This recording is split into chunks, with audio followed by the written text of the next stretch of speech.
Okay, I'd like to call to order the Tuesday, January 7th, 2025, regular council meeting of the East Lansing City Council. At the opening, could we have the roll call, please? Councilmember Altman. Here. Councilmember Meadows. Here. Councilmember Watson. Here. Mayor Pro Tem Singh.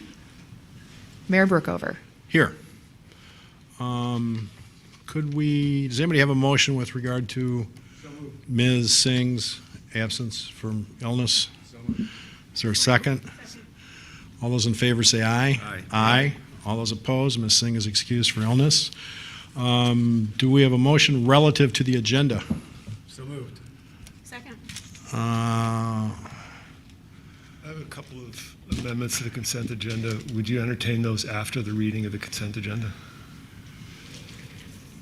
Well, okay, I have an amendment then to the agenda itself, so I'd like to have Mr. Meadows consider a friendly amendment.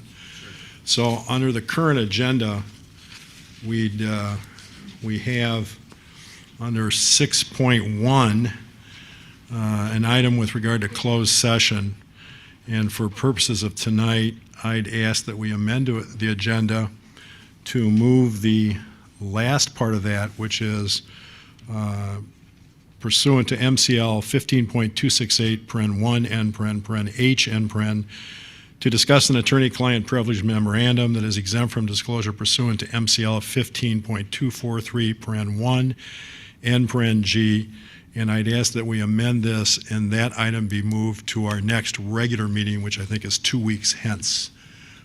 So just so I understand, the friendly amendment, the 6.1 would then read, the city attorney requests a closed session pursuant to MCL 15.268 paren 1 paren C to discuss strategy connected with the negotiation of a collective bargaining agreement. Period. Period. Yes. Okay. Okay. Yeah, no Is the problem. amendment accepted? Okay. Dr. Allman, I think we might as well go ahead. If you have things you want to amend in terms of the consent agenda, let's go ahead and do that For now. the consent agenda, I'd like to remove items 3.3 and 3.9 To the business agenda? to the business agenda. 3.3 and 3.9? Correct. Okay, and is that a friendly amendment? That's a friendly amendment. I accept that amendment. Okay, so now, we have, I have one more thing I should have mentioned, so. hang on, let me get back to Dr. Altman. I think he had something else. That was it for me. Oh, okay.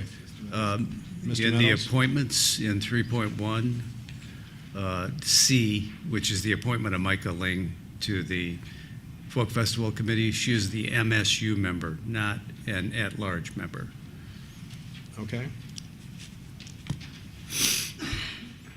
Okay, so by my count, we've amended the agenda with 3 amendments. As those amendments have been stated via friendly amendments and a second, is there any further discussion with the motion to approve the amended agenda? Seeing none, all those in favor say aye. Aye. All those opposed? Okay, next item is 1.3, approval of the minutes. Do we have a motion? Yeah, I'll move approval of the regular council minutes from December 3, 2024, and the discussion-only minutes from December 10th, 2024. Is there a second? Second. Any changes, discussion? All those in favor say aye. Aye. Aye. All those opposed, same sign. The motion passes unanimously. We move on then to communications. Item 2.1, all written communications received by council are posted on the online agenda packet, which should be available to all. Item 2.2, communications from the audience. I have several slips. Mr. Mrozowski.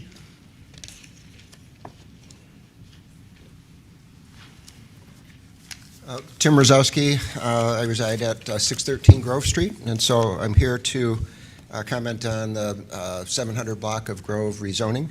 A couple of comments there. So I'm still opposed to the project in its current form.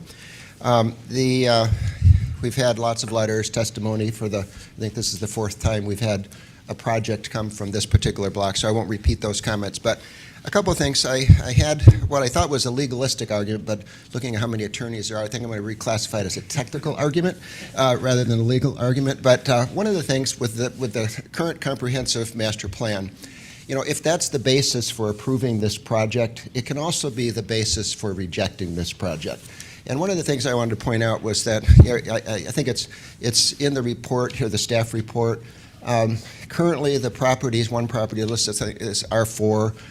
Two are listed as M1. R4, of course, in the comprehensive plan, you know, doesn't really. We have no R4 zoning category, so it references RM8 and RM14. The City Council, Planning Commission, staff, everybody involved with the master plan had the opportunity to list any type of analogous uses that they wanted to, and they explicitly did not mention RM32. So one point I think is that what's being proposed is really not consistent with the current master plan. If the current master plan is something we're relying on, I think you have to think about that point. Also, two of the properties are listed as M1.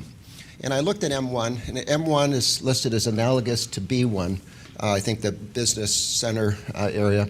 And B1 has a requirement in it that would also, in order to get approval for multifamily, you would also have to have a business occupancy. It needs to be a mixed occupancy. So there are conditions A through M outlined under the B1, which lists this requirement for a commercial business type occupancy in addition to dwelling. So under those 2 points, I'd say what's proposed is really not consistent with the current master plan, if the current master plan is valid or good. I understand it's not a legal document.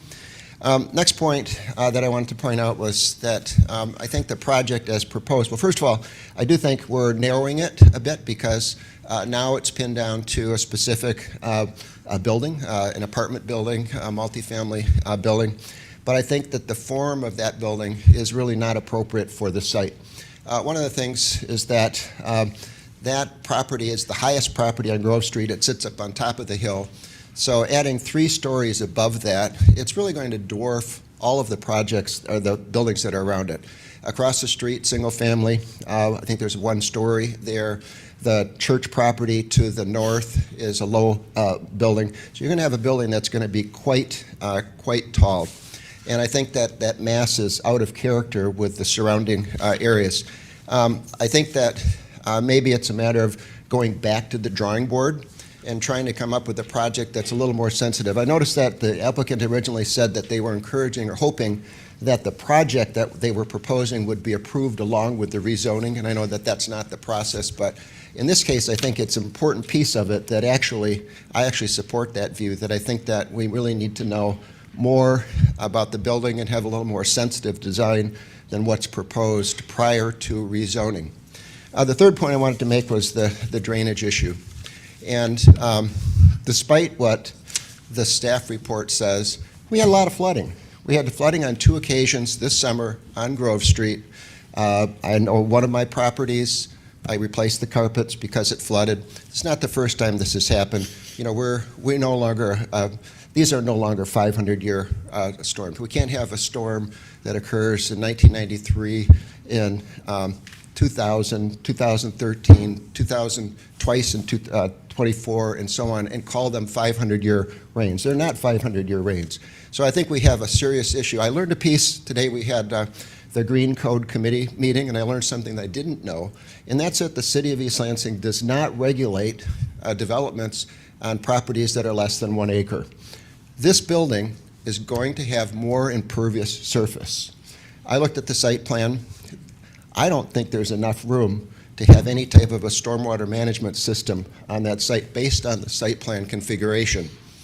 It's not clear. This property slopes dramatically to the west, so parking is to the west. It's not clear where they're going to put a detention system, if they're going to do that, and where it will drain to, whether that elevation-wise would be allowed to drain to Grove Street, or whether it would have to go through the private property to the west, or through private property to the south directly to Bircham.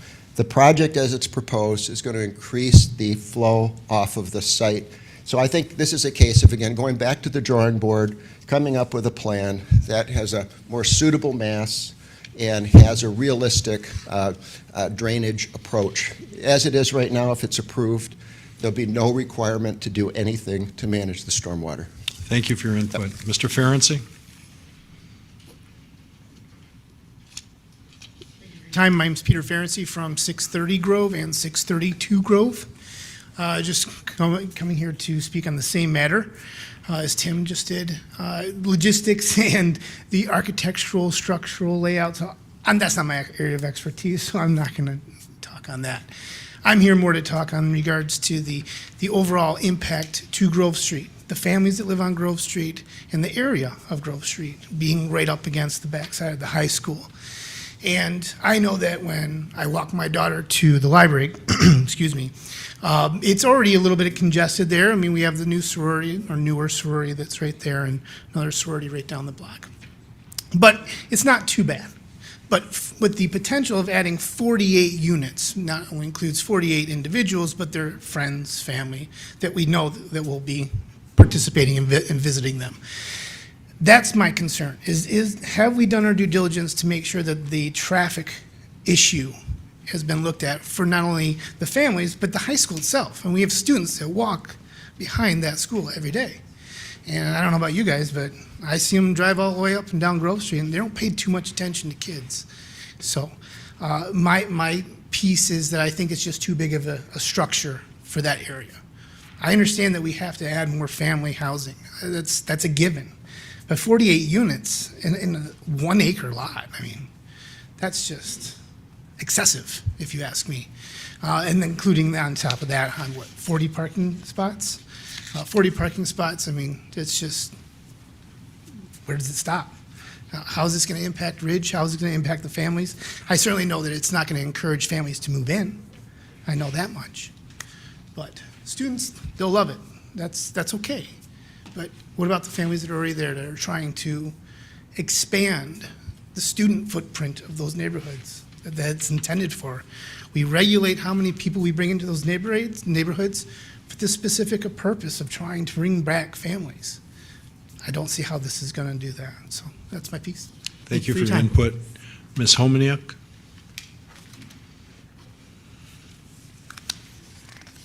That's okay. Hi, Lisa Hominick, 222 Ridge Road. I'm a 34-year resident of Ridge Road, and the neighborhood attracted me because of the closeness to amenities, the relative quietness of the area. And I'm still opposed to Ordinance 1540, the rezoning of the 3 properties in the 700 block of Grove from R2 to RM32. Maintaining single-family homes and rentals contributes to the ambiance and balance of the neighborhood. Change happens, and not unlike any other areas in our city, namely downtown, our little 3-block area has seen a lot of change. Let me start with Ridge. 9 houses, 8 are owner-occupied. We have retirees, semi-retirees, business owners, young professionals with children and without children, and students. I think we are the epitome of East Lansing in one little block.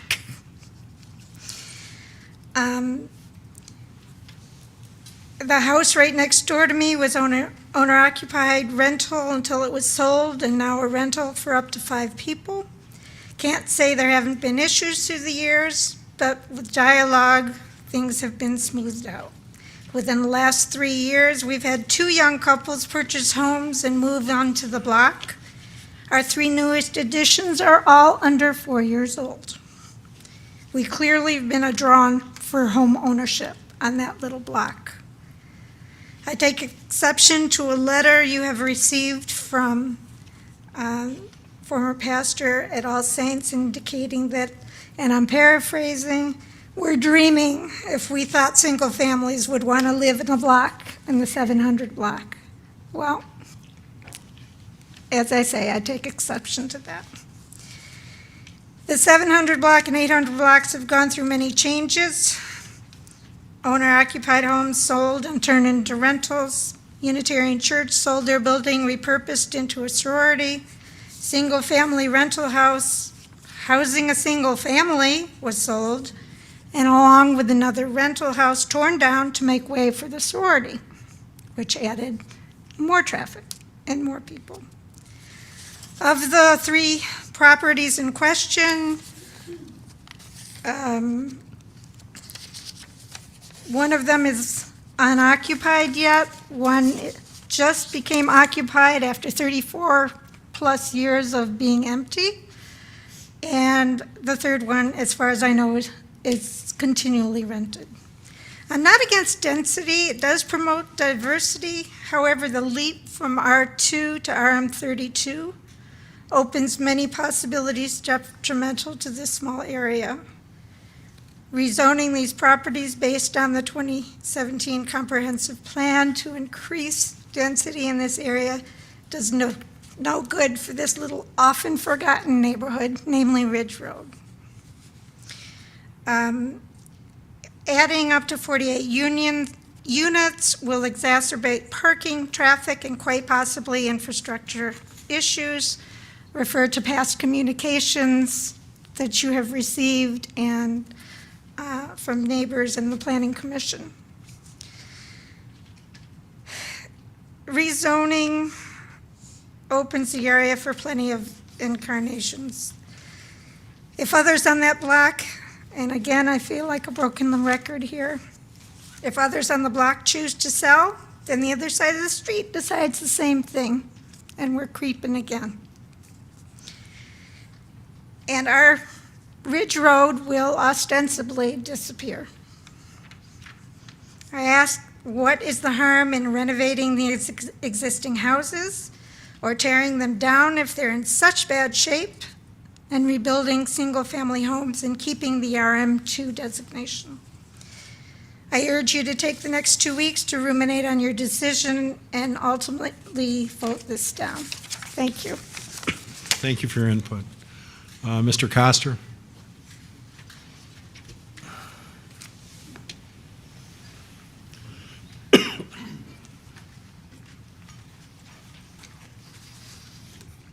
Hello.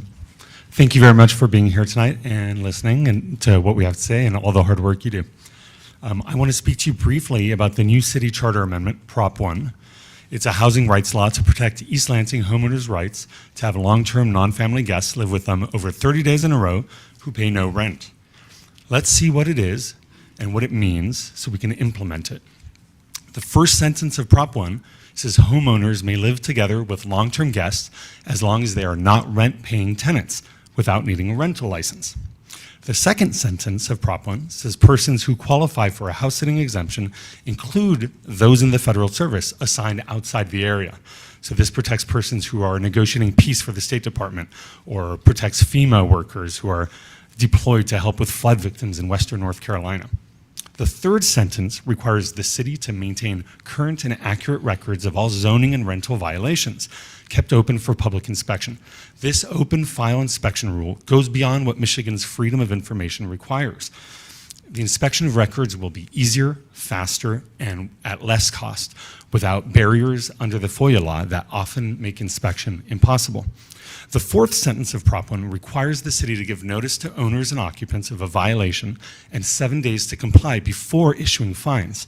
This notice educates owners on what the law demands and encourages prompt compliance. It protects owners from large surprise fines of tens of thousands of dollars as their first notice. The fifth sentence says rental housing civil infraction fines can accrue after an owner or occupant does not comply. A person knowingly, intentionally violating housing laws repeatedly can be charged with a misdemeanor under the sixth sentence. The seventh sentence of the amendment defines who or what is a renter, a rental unit, a lease, and a tenant, according to state law definitions. This replaces the city code definitions of a rental unit. That means a home with an occupant living over 30 days becomes a rental unit, even though there are no tenants living there and no rent being paid. Under state law, persons who the owner gave a right to remain living in the home are tenants. A state law defined tenancy can arise by oral or written promise or be implied by circumstances. By adopting state law definitions of tenant and rental unit and lease, Owners are now protected in the right to host long-term guests who are not rent-paying tenants, and they can avoid large surprise fines. It means the city charter protects against requiring licenses or the issuing of fines to owners who are hosting long-term guests and who are not renting to anyone. It's also important to say what this amendment, what Prop 1, does not do. The charter amendment does not define family or limit protections of family under city codes. It does not dismantle any rental regulations. It has no impact on overlay districts, which are not mentioned at all in the proposition. What is needed to implement this proposal, and so now let's talk about what is needed to implement Prop 1. The amendment language will be put on the city website after the county clerk certifies the election results in the next couple of weeks. The city attorney should follow the amendment and also enforce existing rental laws by issuing fines against all illegal tenants and rental units. There should be no change in the level of enforcement or the number of fines issued if the number of illegal renters stays the same. Any illegal rent-paying tenants under state law who could be fined before can be fined now, after a notice. Lastly, there is no basis to say the city charter amendment conflicts with state law. The amendment does not change or conflict with regulations of land use or dwelling size and structure or with any zoning classifications. It does not conflict with the Michigan Zoning Enabling Act, MZEA, MCL, and I don't know the rest of the legal code. The Michigan Constitution and Home Rule Cities Act authorize the process of passing Prop 1. It covers a proper subject in a lawful way and must be enforced. Thank you very much for your time. We look forward to hopefully resolving all of these issues and seeing this act that was passed by the majority put into place. Thank you very much.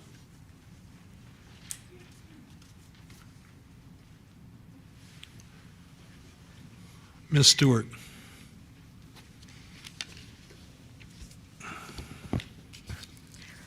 Good evening. I'm Deborah Ann Stewart, a resident of 616 Grove Street for a 65-year period. I'm sharing thoughts from a Stewart family letter and also a checklist of issues concerning the current R2 single-family zoning of 743, 755, 765 Grove Street, and therefore deny the rezoning of 3 properties to RM 32 in the 700 block of Grove Street. First, thank you for your time and dedication to improving our community. We do appreciate that from our family. Most important for your decision, not only this evening, but in your thoughts over the next 2 weeks, is to consider the need to improve the infrastructure of water, sewage drainage, and road safety for current residents and occupants of Grove Street before adding more building and 48 units of multiple residents to the area. A decision to approve rezoning requests before infrastructure additions are made on Grove Street to address current use would be remiss of East Lansing City Council members for any reason or rationale. Our entire 600 block of Grove Street, both the street sidewalks were completely flooded, as you probably know, not only twice in June and July, but ongoingly throughout the past years. Adding building structures, more cement, and an increase of a high-rise apartment building with 48 additional units with multiple persons residing would knowingly worsen the existing infrastructure problem. Currently, basement leakage continues on a regular basis already. Changes in zoning on the 700 block previously have caused both leakage and black mold issues in the 600 block of Grove Street. And please also reference letters from my neighbors as well. Traffic overflow and pedestrian safety is already dangerous. It will significantly impact traffic flow and safety in a community on a daily basis. Already, as I've mentioned, the high school student was hit by a car to the ground, and the driver did not stop. Changes have not yet been made to the Grove and Bircham area for a pedestrian intersection. Changes in zoning will negatively change and upset the safety in a historic pedestrian-friendly neighborhood. The young high school student who was struck was out of school for a week. High school students walk down Grove Street 4 times a day. Pedestrians would be at greater risk with an added 48-unit apartment complex. Cars have already taken over the block and frequently are parked on both sides of the road, which does not allow for emergency vehicles to reach the neighborhood. Zoning. Current R2 single-family zoning is appropriate for the area to be maintained, in our view. Also, neighbor, professor, and expert lead certified architect builder Timothy Merzowski has provided us with options this evening, and our Stewart family is in strong support of your consideration for the options which he has designated this evening. There is no need for apartment complexes to the area. There are many other options, locations which would be more appropriate. That might be on Abbott Road, Chandler Road, Albert Street, Gunson Street, and many of the 200 properties which are owned by the rental agency. There is no need for apartment complexes to the area. However, there is, as was mentioned by my neighbors, a need for R2 single-family rental homes. We strongly support a recommendation for as-is, a continued R2 medium-density single and family residential home zoning on the street we have resided and paid taxes on and contributed our life, careers, and energies for over 60-plus years. 30 seconds remaining. Please deny the application for rezoning of the 3 properties to RM 32 in the 700 block of Grove. And thank you for your time and consideration. Thank you for your input. Somebody named Alicia A.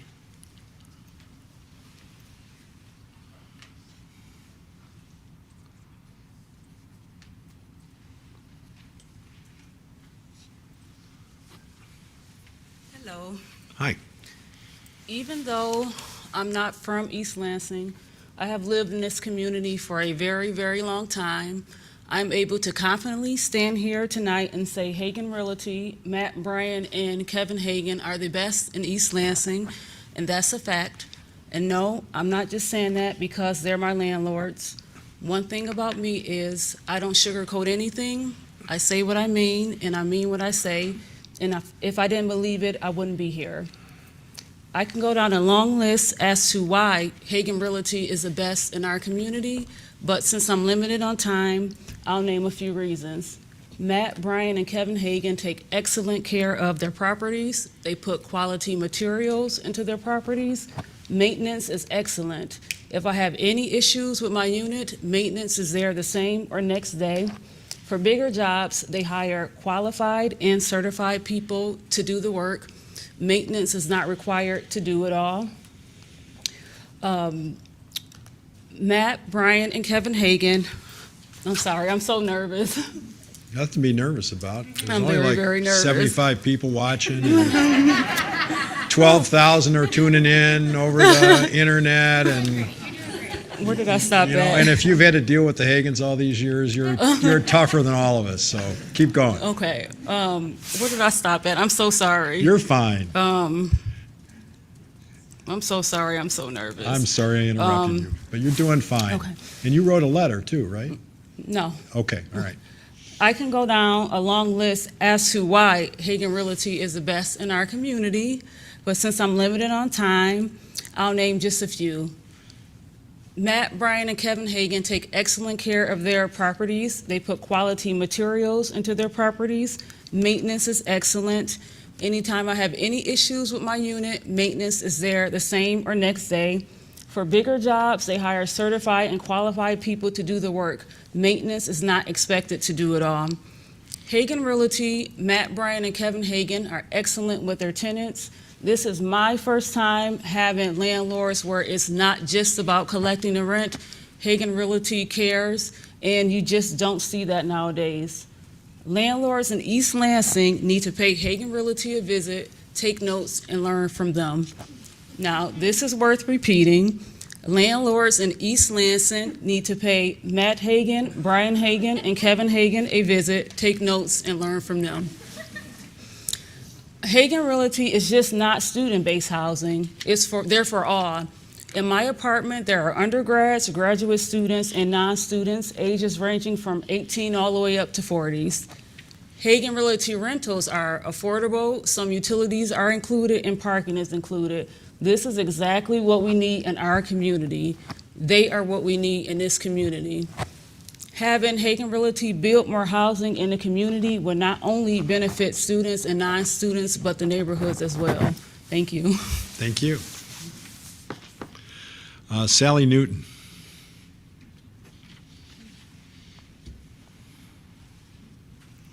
Hi, my name is Sally Newton. I live at 939 Sunset Lane. I'm nervous too, and I've done this before.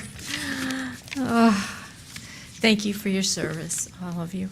As you know, a diverse group of East Lansing residential residents supported Proposal 1's no vote on November 5th, 2024. Neighbors seek to preserve the character, integrity, and safety of residential neighborhoods, our K-12 school population, affordable housing, and a diverse community. This can be done by maintaining sensible rental regulations, overlay districts, rental license requirements, and safety rules. We know the City Council will continue to use every tool available to ensure these goals are not lost by the passage of Proposal 1. Thank you. Thank you for your input. Patrick Rose.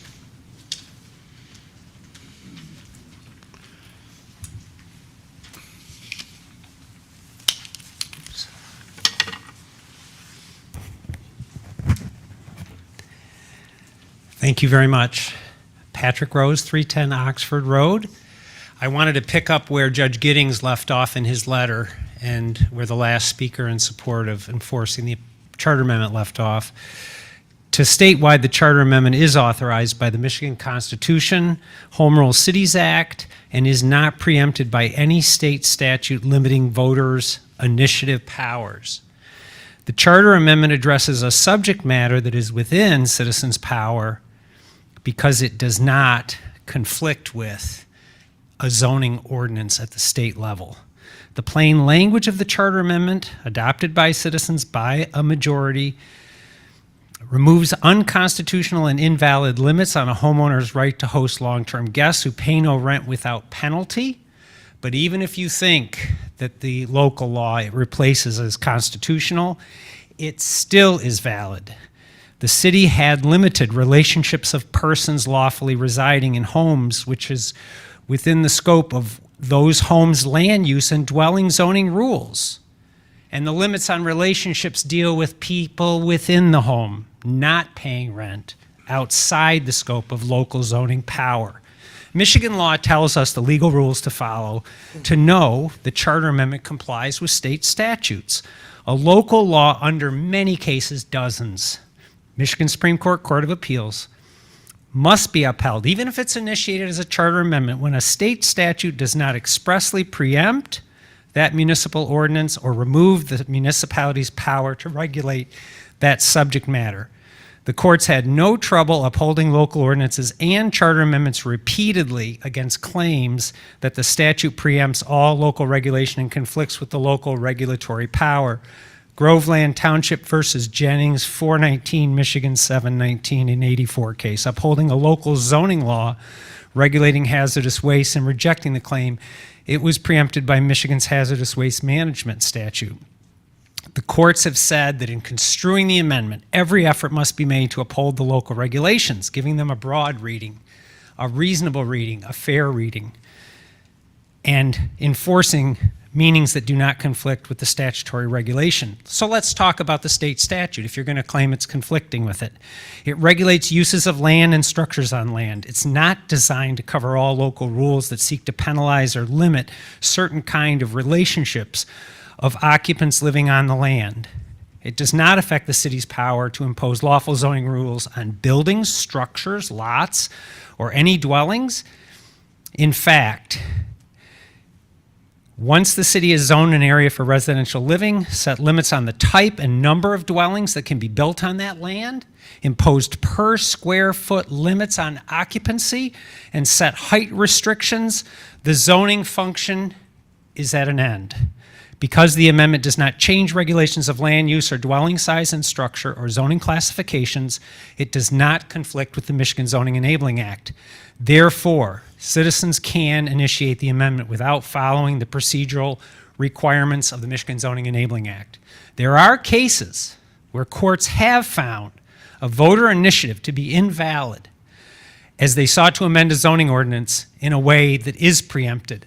But each of these cases, including the only ones cited by the city attorney in his letter back before we ever went and got all our signatures, are clearly distinguishable.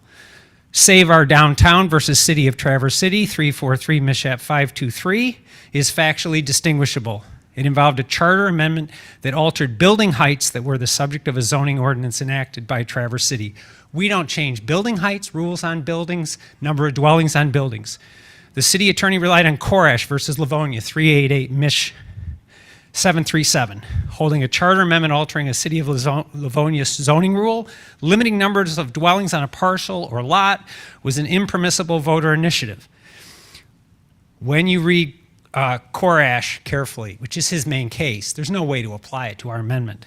Livonia Hotel versus City of Livonia followed Koresh in 2003, 259 Mishap 116.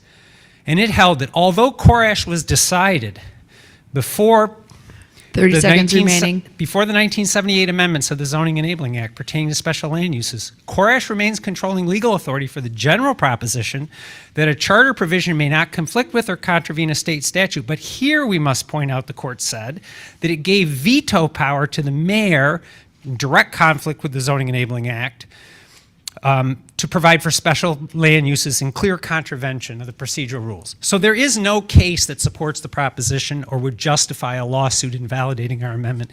And I thank you very much for your attention and for all your hard work. Thank you for your legal analysis. Betty Brown.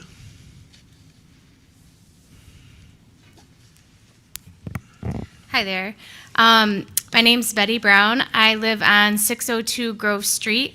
And I am here in supporting my neighbors in not passing the rezoning request on Grove. And I also, I don't see where, was it Alicia? I forget. The person who spoke earlier about how the Hagans are wonderful landlords and do a wonderful job. I don't rent from them, but I do know, I'm glad to hear that, and I'm not surprised by it at all. I don't think that in this case that's what this is about for our street. Again, I think Tim, it's all in his arguments and letters, Deb's, Marilyn, who's not here as well. So I don't want to go on because I think everything's been stated. But I just wanted to say that I'm also not in favor of that. Thank you. Thank you. Anybody in the queue? There are no callers in the queue. Okay, moving ahead. Communications from the mayor and council members. Ms. Watson. Thank you. Happy 2025 to everyone. And I've been watching the lame duck bills, and I'm happy to see that it looks like there are Senate and House bills that are moving forward, speaking of renters, that require landlords who rent to or have 5 or more units that they're renting out, that they must take all forms of income. In the past, I've had clients that I worked with in Ingham County who weren't able to use their vouchers in certain spaces, but now we're looking at that opportunity. And so affordability in the city of East Lansing is very important to me, and the ability for more people and diverse types of people to be able to move in and afford to live here in the city of East Lansing is something that I'm super excited about. So thank you to our governors and our governor and our reps and all the people that got this move forward. And that's all I got. Thank you. Thank you. Mr. Meadows? Yeah, just a very short one. I hope everybody had a wonderful holiday season. We're back to business now. I want to mention that getting back to business, tomorrow night we do have our first of the year LAPAC meeting, the Police Commission, as well as a Planning Commission meeting. And then on Thursday, I just want to remind people we have a Charter Committee meeting that we'll be reviewing the charter as well, and I urge any individual who has an idea about the charter or things that they think should be changed should show up at that meeting. There is a public comment period also in that meeting. And then along the lines of what Councilmember Watson just mentioned, I just want to mention that Ann Arbor, I think this week or last week, passed a restriction on the application fees that renters are required to pay, and I've asked for a copy of that ordinance. I'd like us to take a look at it at least a discussion-only meeting, because I think that it also impacts the ability of low to moderate income people to obtain rental property in the city of East Lansing. So again, hope you all had a happy holiday. Dr. Altman? Thank you, Mayor.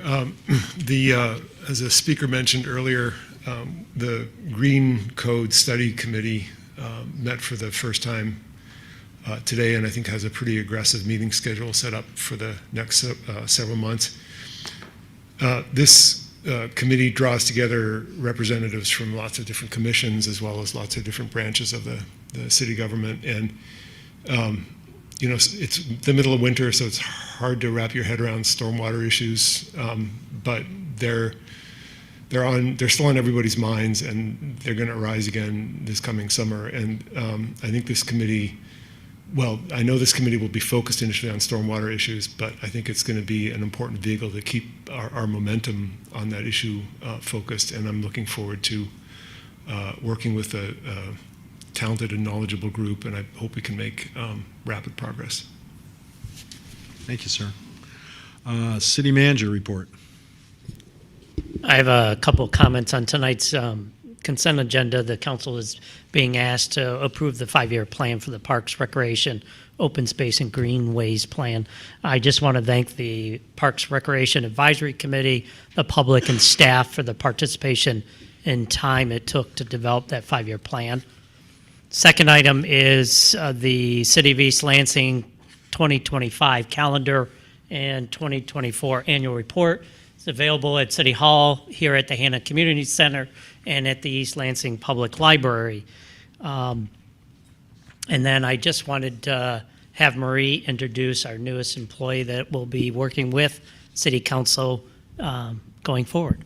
Thank you, Mr. Bellman. Seated next to me, I'm pleased to introduce the newest member of Team City Clerk, Christina Marshall. You didn't know that we were going to do this. She will be doing the minutes keeping, all other duties as assigned, which definitely in elections gets a little nuts. Christina is also, we're very lucky to have her in her second year of law school at Michigan State. So Mark, I'm Mayor Burkover, Councilmember Meadows, if you have sympathy or other pointers to give her, I'm sure she'd be happy to hear that from you. But I just wanted to give her a nice welcome. Thank you. Thank you. City Attorney report. I have nothing to report this evening, thank you. Okay, moving on to the consent agenda. Mr. Bellman, can you read it as amended, please? I can. So 3.1 is to approve the following appointments or reappointments to boards and commissions. A is to appoint Ana Luisa Cardona to the Folk Festival Study Committee as an at-large member for the duration of its work. B is to appoint Matthew Borghi to the Folk Festival Study Committee as an at-large member for the duration of its work. C is to appoint Micah Ling to the Folk Festival Study Committee as MSU member for the duration of its work. D is to appoint Antonio James to the Housing Commission for a full term ending December 31st, 2027. E is to appoint Nicholas McCann to the Housing Commission for a full term ending December 31st, 2027. F is to appoint Kirsten Pilstein to the University Student Commission for a partial term ending September 30th, 2025. G is to appoint Jack Burke to the University Student Commission for a partial term ending September 30th, 2025. H is to appoint Bailey Rager to the University Student Commission for a partial term ending September 30th, 2025. I is to reappoint Rock Howard to the East Lansing Meridian Water Sewer Authority Board for a full term ending December 31st, 2027. And J is to reappoint James Cleland to the East Lansing Meridian Water Sewer Authority Board for a full term ending December 31st, 2027. 3.2 is to approve a resolution to pay tribute to Dr. Martin Luther King Jr. and acknowledge the Dr. Martin Luther King Jr. Commission of Mid-Michigan. 3.3 was moved to the business agenda. 3.4 set a public hearing date for February 4th, 2025 to consider a substantial amendment to the East Lansing FY 2025 Community Development Block Grant budget. 3.5 is set a public hearing date of February 4th, 2025 to consider a special use request from 213 Ann Street, Inc., owner of St. Ann Street LLC, for approval to modify the interior spaces at 213 Ann Street for expansion of the Fieldhouse Sports Bar into adjacent Suite B with alcohol service and conversion of the vacant Suite C to be used as a pizza shop without alcohol service in the existing building. The property is zoned B3 City Center Commercial District. 3.6 is approve a resolution to adopt the 2025-2029 Parks, Recreation, Open Space, and Greenways Plan. 3.7 is to approve a contract with Kirsten Ross Vogel of Focus Forward in the amount of $31,125. Authorize the city manager to sign the contract and amend the FY 2025 budget accordingly. 3.8, first reading of Chapter 7, Rental Housing Regulations, and referral to the Housing Commission for review. 3.9 was moved to business agenda. Okay, and to interject before we have a motion, Mr. Chubb, you corrected that typo in that contract with Ms. Vogel? That is correct, and I apologize for that. I believe it was a Scrivener's error, so we can go ahead and approve without a change. Okay, is it before the council with the correction, or can you tell us the correction? Sure, the correction was simply the title of the contract and item 3.7. 3.7. 3.7, let me just pull it up.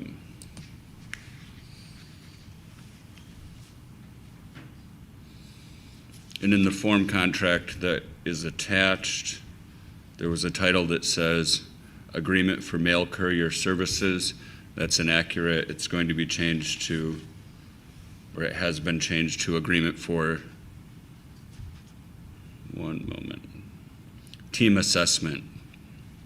Okay, so that's what's being voted on tonight, the change one. I just want the council to be aware of that. Okay, so is that a motion with regard to the consent agenda? That is. Okay, do we have a second? Second. Second from Altman. All those in favor say aye. Discussion? Not typically on consent, but if you want to go ahead, sure. Are we saying anything about the MLK commissioners? Or is now my time? Yeah. Yeah. The commission. Are we saying, or is now my time? You can make comments. Okay. It's my understanding that some commissioners are in the audience, so thank you for being here. And I was sitting with a colleague today, and we're government employees, and we talked about January and having a day off, and the person didn't know what the day off was.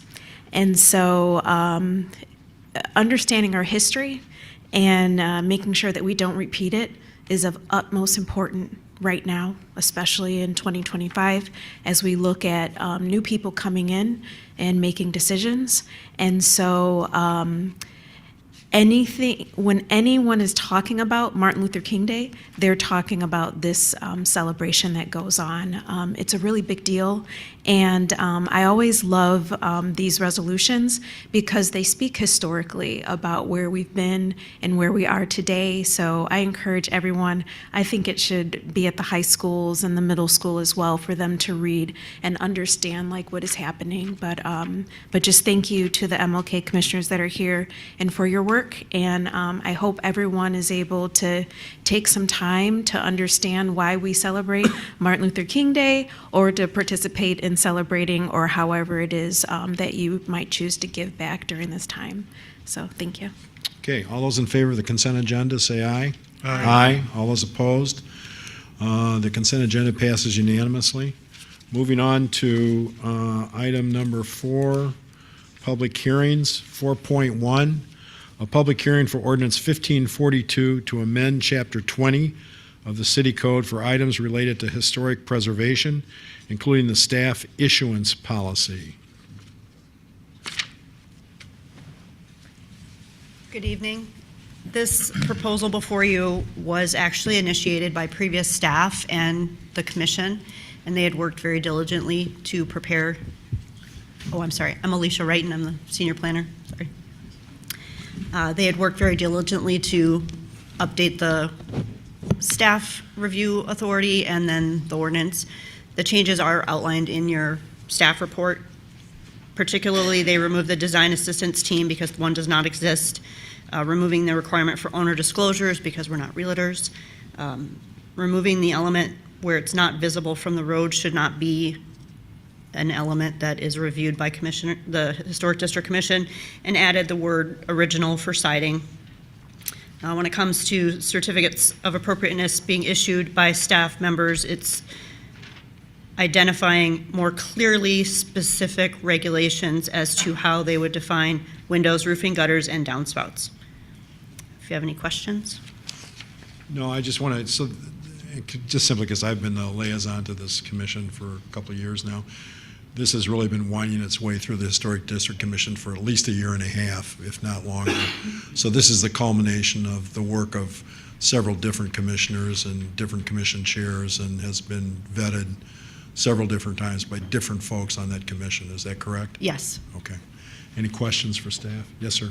I have a question about the visibility from the public right-of-way issue. I'm not quite sure I understand. So it used to be sort of a mainstay of Historic District Commission review that aspects of a reconstruction that weren't visible from the roadway were not subject to the constraints of the Historic District ordinance. And you're just saying that the commission has no review authority over those, and so they shouldn't even be mentioned? Is that? The ordinance says that the commission can review items that are not visible, and they shouldn't be reviewing items that aren't visible. Oh, okay. Okay, so the ordinance is in conflict with? Correct. Okay, got it. Thank you. Any other questions for staff? Okay. I guess I should open the public hearing. I hereby open a public hearing for ordinance 1542 to amend Chapter 20 of the City Code for items related to historic preservation, including the staff issuance policy.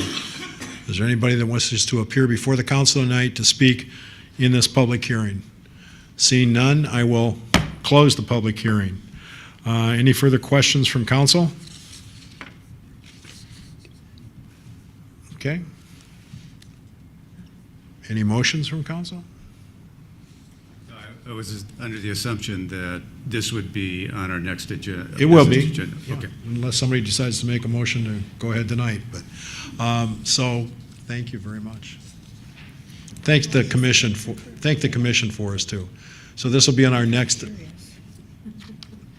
Hello. This will be on our next agenda, business agenda. Okay. Thank you. Thank you. Okay, item 4.2, a public hearing for ordinance 1540 a request from Hagan Realty, Inc. to conditionally rezone 743, 755, and 765 Grove Street from R2, Medium Density Single Family Residential District, to RM32, City Center Multiple Family Residential District, for the construction of a multifamily residential building with up to 48 bedrooms and associated parking. Staff, please. Thank you, Mayor. So Landon Bartley, Principal Planner for the city.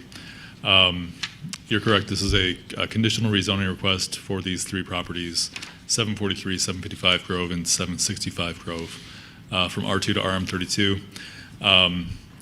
The condition essentially is that if rezoned to RM32, it would be conditional upon a multifamily building being constructed with up to 48 bedrooms, 48 residents. This would be a multifamily residential building with 5 or more dwelling units with 4 or fewer bedrooms per unit. So that's the proposed condition, essentially saying that at some point in the future, before, essentially within a year, the applicant would come to the Planning Commission and City Council with a site plan request for site plan approval of a multifamily building with 5 or more dwelling units with 4 or fewer bedrooms per unit. The applicant does have some plans in their packet that they approved or that they submitted. Those are conceptual plans and could be close to what's proposed, but could change. So the question before the council tonight is whether or not the rezoning is appropriate. The conditional rezoning, again, being from R2 to RM32, conditioned upon a multifamily residential building with 5 or more units with 4 or fewer bedrooms per unit being approved in the future. So there has been some question. I know that you received some comments tonight from the public. First, I want to clarify, 48 bedrooms are proposed, 48 with up to 48 residents, not 48 units. And I think that difference is significant. So I wanted to make that very clear. Wait a minute. That's not clear to me. Okay. So what's the definitional construct here? What's a unit as opposed to a bedroom, as opposed to an apartment, as opposed to how many doors or so? Sure. A multifamily dwelling unit typically has more than 3 residents. So that would differentiate it from a single family or 2-family unit. So you have a multifamily residential building with multiple dwelling units. Those dwelling units would each have 4 or fewer bedrooms per unit. So in the conceptual site plan that was submitted by the applicant, it showed a total of 14 units with 48 bedrooms spread across those units. Okay. So that's what the applicant is proposing.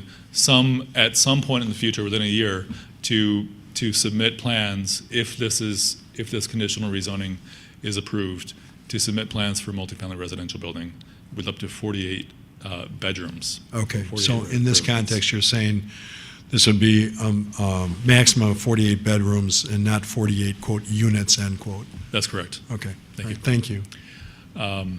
This has been to the Planning Commission in October. On October 9th, there was a public hearing.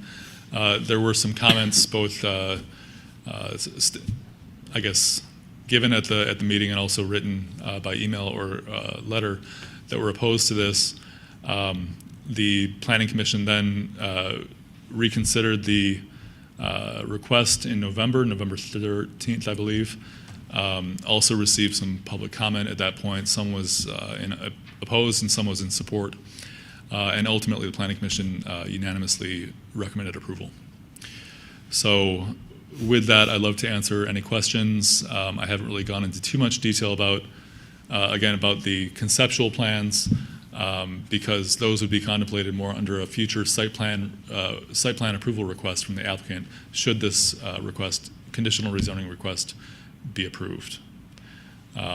These properties are located, I said, in the R2 zone. The M1, the question about whether or not this would be compatible with the comprehensive land use plan. In the comprehensive plan, the 2018 adopted comprehensive plan, these are designated as M1 mixed use or R4 residential. So you'd want to consider, would the RM32 zone district with a multifamily building with up to 48 units. 48 bedrooms. Excuse me, thank you. Boy, after all that, with up to 48 bedrooms or beds, residents, would that conceptual, I guess, hypothetical building with RM32 zoning be appropriate for these three properties or not? As far as the site considerations, stormwater impacts, I would say those can be addressed during the site plan review process should this be approved. Now, there is a rezoning standard of review. Would any public services or facilities be significantly adversely impacted by a development or use allowed under the requested zoning? If you feel that a multifamily dwelling of up to 5 or more units with 4 or fewer bedrooms, if one of those conceptual buildings was constructed on these sites, would it negatively impact public services or facilities? And you feel that it would, that could be a standard for to consider during your, I guess, consideration of this request. But I would caution that if you were to find that as a reason to deny this rezoning, then you'd want to be very careful in the future if a similar project were to be proposed.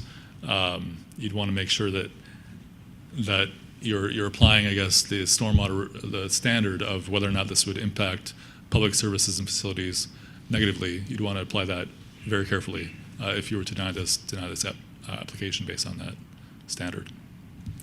Yeah, and by that you mean consistently, correct? Yes, I do. Okay. Thank you. Okay, questions for staff? Or, yes, thank you. Questions for staff? I've got some. Yes, sir. The combined home locations here, how many total square feet is that? If you know. There are 3 properties that have combined, as proposed, would comprise a total of 0.87 acres of land area. I think, is that what you were asking? Yes. 0.87 acres times 43,560.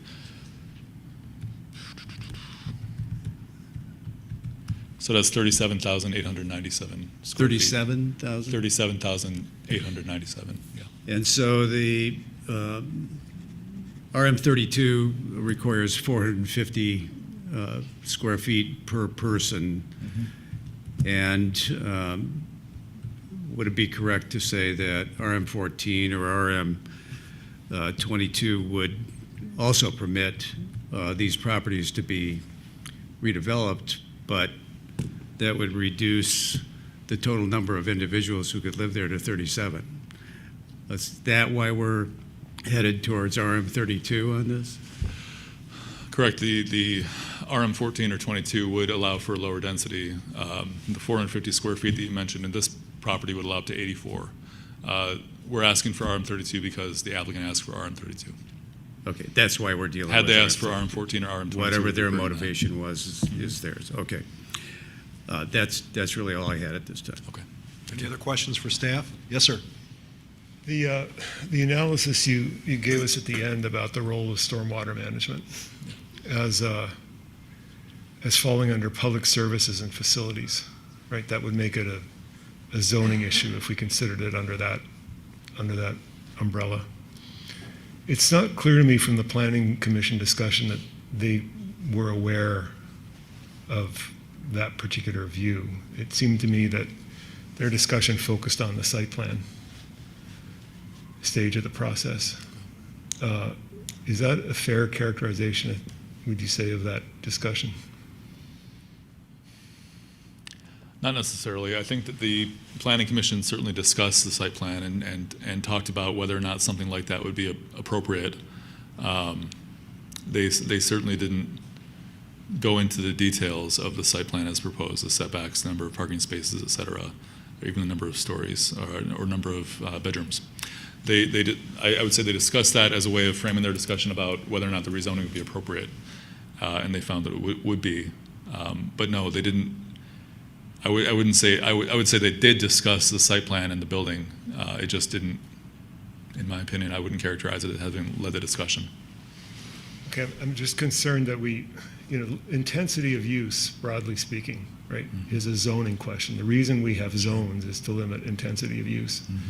And stormwater falls clearly, in my mind, under intensity of use. And I think shifting decisions about intensity of use and the opportunity to limit intensity of use to the site plan stage, I don't think is appropriate. I think it should be considered at the zoning stage. And I just want to make sure that everybody was on the same page at all stages of the process. Just a couple other questions given that. This area proposed for rezoning is in the combined sewer area, correct? That's correct. And do we know whether the sewer infrastructure under Grove Street and other infrastructure that might be affected by this project is that the original infrastructure? Do we know that? I asked DPW staff about this yesterday, and they didn't know. I don't know if anything's changed since our discussion yesterday. We don't have that information as far as whether or not those facilities are original. They are in the combined sewer area, though. All right. Thank you. Thanks. Anything else? Questions? Are you done, Mr. Altman? Thank you. Ms. Watson? Thanks. Will children be able to be in these spaces? Obviously with an older person, but is this for single individuals or is it for families? It's for whatever. I guess the occupants aren't defined by the land use. So what's being requested is multifamily residential. A certain number of bedrooms, could be more appropriate for a family, 2 or 3 than 4, but not necessarily. I wouldn't expect to see single occupants of these units. I think you'd see multiples, at least 3 or 4, well, up to 48 residents across however many units. It's hard to say about children. I don't believe that the applicant is contemplating children in this building, but I don't know that they're turning it away. I think that they're bread and butter. Well, I defer to the applicant on this. There's sidewalks on Grove Street. Like, what's the issue with traffic and Grove Street and the walks to school? I guess. So, can I Sure. re-ask your question? I guess are you asking if this were to happen, what would the potential traffic impact be? Or Yeah, because there's been concerns cited on the children and students who walk to the school. So what's they have sidewalks to walk on? So are the cars able to go really fast or? I think the assumption is that if you introduce additional density, which this would, the RM32 is denser than the R2, then you would also see additional traffic, right? And so there are a lot of assumptions, I guess, being made that additional traffic would equal more danger for pedestrians. It generally does. Pedestrians are not. There are a lot of interventions that we could take to make pedestrians safer across the board. Generally, density does not necessarily translate to pedestrian death. There's a correlation, but only because of, I would say it's incidental to the density. It's more due to other factors like the automobiles that are causing the accidents. Mm-hmm. Okay. Thanks.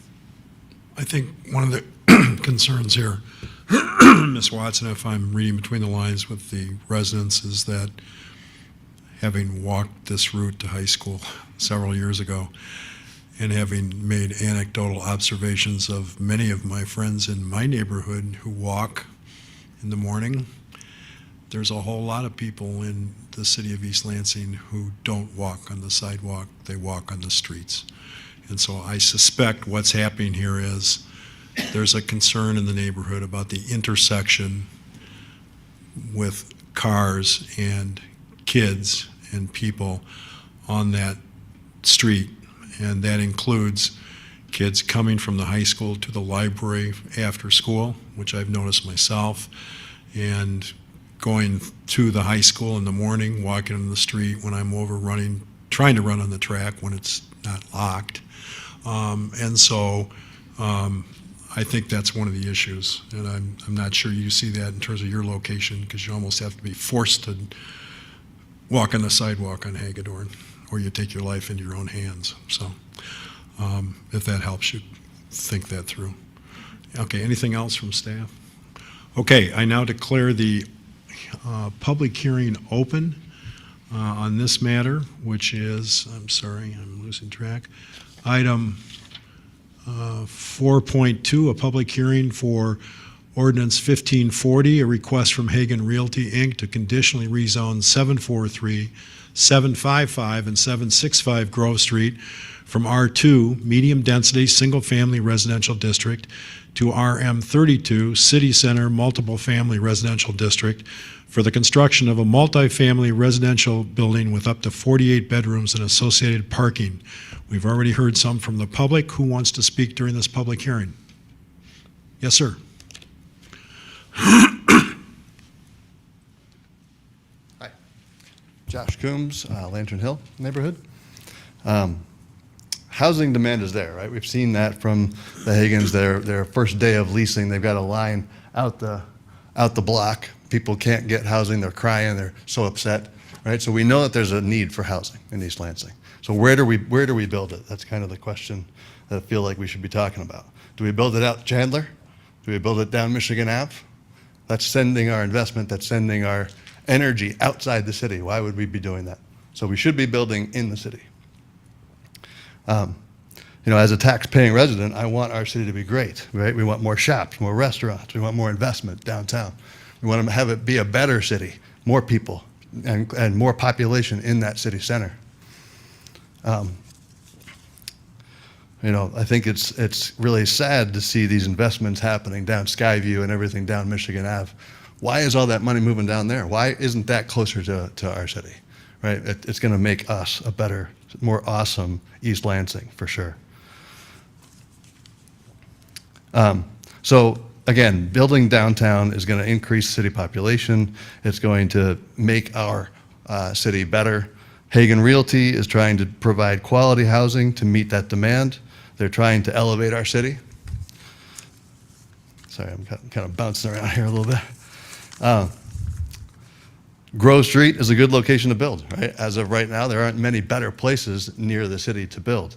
I hear the conversation about water and about people walking, but why would we want to send people farther outside the city? Because then they're going to be driving it. We want them to be walking. We want them to be in our city center. So it seems like a good place to build. The sororities and fraternities are right there. They have actually higher density than what is proposed, right? So I think it makes sense to have this be a good place to build something like this. The Hagens really have been actively contributing to the East Lansing energy. They live, breathe, and eat East Lansing. They are the kind of team that should be able to build this kind of project. And I feel like it's time for this to really be focused on building up the city of East Lansing, not sending this outside. So I vote to let the Hagens build. Thank you. Thanks for your input. Excuse me. Anybody else wishes to speak to the council during this public hearing? Yes? No, yes, ma'am. Go ahead. Ma'am, if you've already spoken to us, but if you want to add something, go ahead. I just wanted to add to Ms. Watson, as far as the Could sidewalks. you just, I'm sorry, just identify yourself again for the Lisa record. Hominick, 222 Ridge, sorry. Lisa Hominick, 222 Ridge. I just wanted to give you a little bit more information about the sidewalks. There's only sidewalks on, from right in front of the sorority. There's sidewalks on the other side of the street, all the way from Library Lane, but there's only sidewalk from the sorority to the first house there. Yeah, and then it starts up again at the high school, so there's a whole stretch that there's no sidewalk. And is there a sidewalk on Ridge Road? Ridge does not have sidewalks. That's Well, there's one in front of one house. It stops. Okay. And then there's no is there sidewalks. still the cut through at the end of Ridge Road, at the east side of Ridge Road, where there No. used to be fencing and you used to be No, able the to fence slide is- through there? The fence is still there, and kids don't cut through anymore because there's a lot of poison ivy there. So, Okay, well, that's Okay. a solution to one thing. all right, I just wanted to give you that. Now we know. Thank you. And so that means they're choosing to walk on the street, or sometimes they have to walk on the street. I get it. Okay, somebody else here?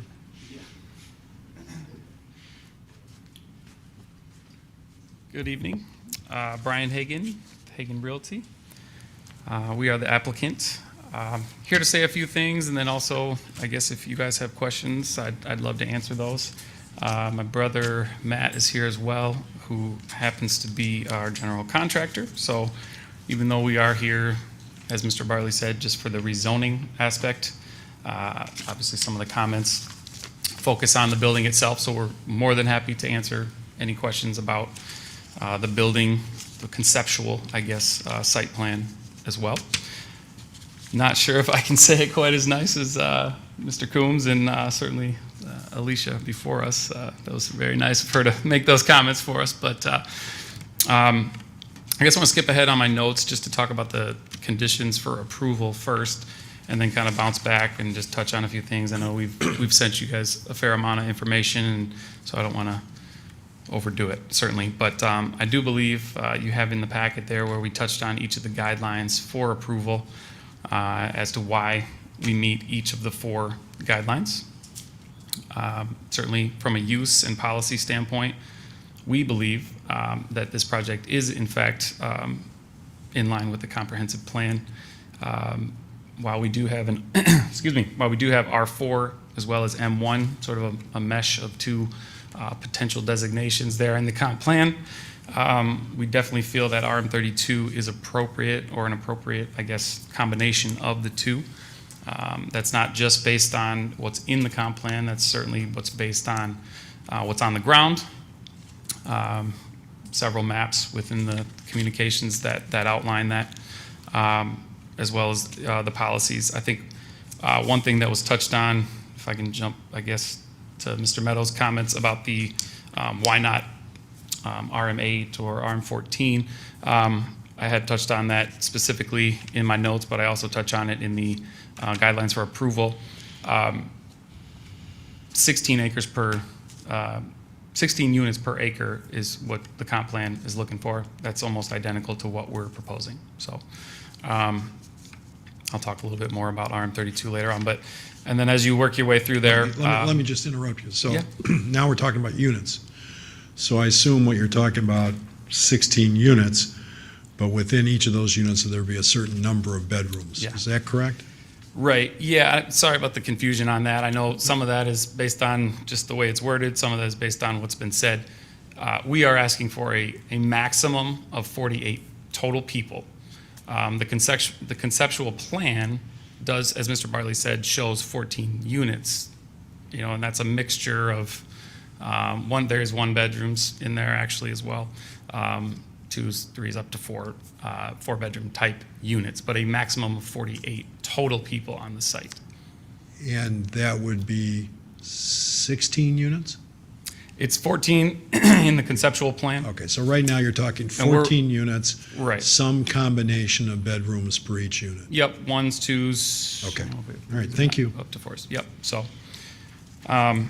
Yep, not, again, I don't want to read all of my notes here, but I would like to jump, I guess, since we're talking about density. Go ahead, zoning. it's your, So, yeah. it's your ballgame. I don't but want to hear you've- myself you've- say it over and over again either. And you don't have to, and you've no. submitted a ton of Yeah, things that we've read. Right, but- and that's why I don't want to. So it's your choice. But I do think It's it's your ballgame. extremely important to talk about the density in the zoning, because after all, that is the main reason we're here.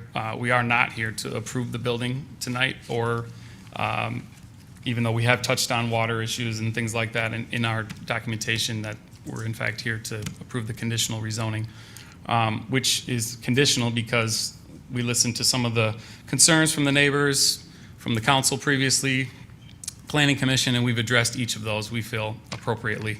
We've shrunk the rezoning down to 3 sites versus the original 7 that we proposed. And we have put a cap, of course, as we just discussed, on the total number of people. But I guess specifically to the zoning itself, why not RM14, why not RM8? There are some very specific reasons to that, besides the fact that just about every parcel in the immediate area is either RM32 or a use that would be found almost exclusively in RM32 in the case of the fraternity. RM14, if you look at the city's zoning map, you won't see it, or RM22 for that matter, virtually anywhere near this site, a half a mile, in fact. RM8 and RM22 both require a 5-acre parcel, so that's off the table. And RM14 is almost exclusively reserved for sites like the Chandler Crossing development, Raleigh House, Coolidge Place, as I mentioned. Those are all licensed for as many as 936 in one case, 119 in another. So as you can see, based on what's there, based on elsewhere where these zonings, these other zonings that we would be considering are found in the city, RM32 is absolutely the most appropriate zone. And then lastly, if you look at the comp plan specifically, you see, my notes were of course black and white, but you see all the orange is R4. And then we drew some boundaries around that, and you'll see within that orange, which is the proposed R4, almost every parcel within those boundaries is also RM32. So that stretches down Grove, not in the 600 block, but down beyond that and elsewhere in the surrounding area. So I did want to certainly touch on that. I won't go too much into the traffic and the parking and some of those things because I think that that will be considered certainly as we hopefully move on from this into more of a site plan review. But I do think it's important to note that there is adequate signage, I think, in our opinion. There has not been a documented issue. I didn't include it. I saved you guys some paperwork here, but I did do a FOIA for various crimes, I guess, in that area that would relate to vandalism, et cetera. Certainly not saying that it's never happened, but it does not appear to be an ongoing issue. And so I think traffic is very well addressed. There will be a traffic study, certainly, as we move forward. But there are multiple means of egress. I travel this direction all the time, dropping my kids off as well. There's just not very many reasons you would go down the 600 block because it veers off. It does not get to the downtown. But there are several other means of egress from this site to get to main corridors like Bertram, Abbott, the highway, et cetera. And same with the parking. You know, there is certainly some guest parking, but in my own personal experience and certainly just based on the signage, it does not appear that there is an overwhelming issue with parking on the street currently. I think we addressed the need for it. I don't want to go into that too much. I definitely, we've been doing this a long time. There's certainly a need for the housing. I don't think it's a secret that certainly we have a lot of properties that are, quote unquote student properties. But I think it's somewhat unfair, I guess, to say that this property would only be rented to students. I think it is in a location that is attractive to students, no question. But as our tenant said, we do have non-student tenants. I think this is located in a great location for whether it be a small family or a young professional or someone that's working at Michigan State, et cetera. So I think that's very realistic. I think our rents, as I've noted in my notes, are much more realistic, would be a nice way to put it, than living downtown in a high-rise. They're 50% less in many cases, if not more. So I think that's all I have for you. I know my brother potentially wanted to touch on some of the water issues. I mean, I did include the city staff's opinion on there. I know we'll get into that further down the road, but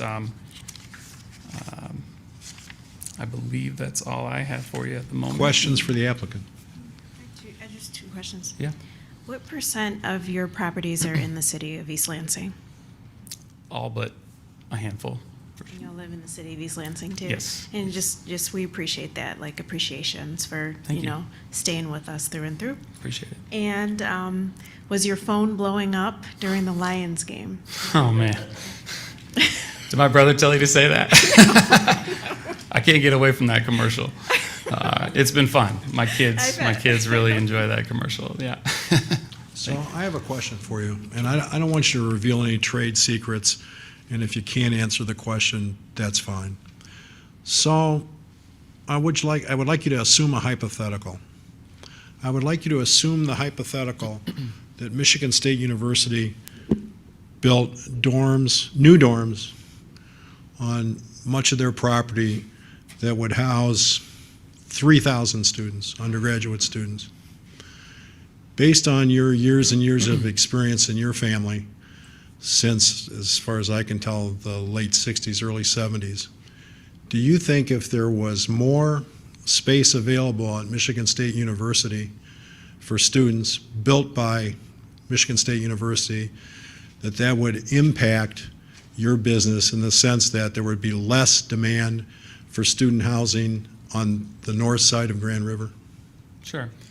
It's interesting. I think that we've had some similar scenarios recently. Certainly, Michigan State has not built that number of units, but they have built some new units, and they've also required Michigan sophomores to stay on campus. And so there has been, I guess, some similar scenarios to that hypothetical. And I guess in line with that, they've also raised enrollment, so it's hard to say exactly. But I think the demand is tremendously strong. I think that, as I've put in my notes a few times, not only do they love the houses, but I think increasingly they love this type of development because it's newer. It is a little more than, some rental stuff, but it's not certainly the same price as some of the high rises, but you're getting the possibility of parking. You're getting more of a house experience, but in more of a newer unit. So I guess all I can go off of course, is the bit of experience that we've had since the restriction of the sophomores, and we were concerned about that, no question. But we've seen the demand continue to be strong, and I know we've been before some of the individuals in the back here talking about our Albert townhomes, and Mr. Meadows was part of that. I think when we got approved for that, those continue to be, that style of building continues to be our most popular unit.